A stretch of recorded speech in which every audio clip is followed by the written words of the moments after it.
beautiful, but the Egyptian number system was fundamentally flawed.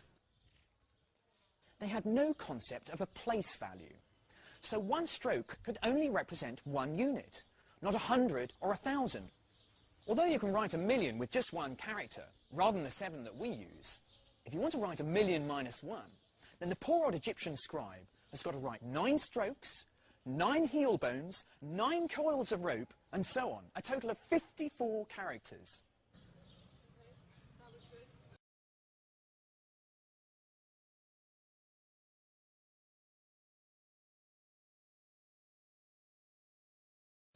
Despite the drawback of this number system, the Egyptians were brilliant problem solvers.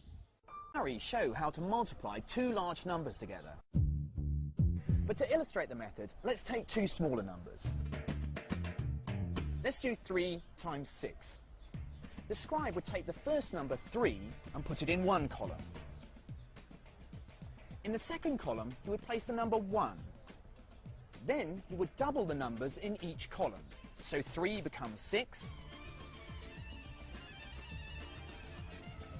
and 6 will become 12.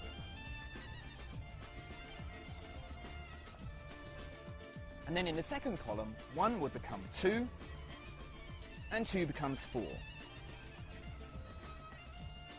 Now here's the really clever bit. The scribe wants to multiply 3 by 6. So he takes the powers of 2 in the second column, which add up to 6. So that's 2 plus 4. Then he moves back to the first column and just takes those rows corresponding to the 2 and the 4. So that's 6 and the 12. He adds those together to get the answer of 18. But for me, the most striking thing about this method is that the scribe has effectively written that second number in binary.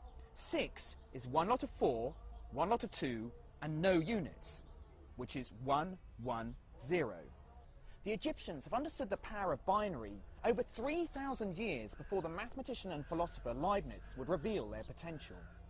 Today, the whole technological world depends on the same principles that were used in ancient Egypt.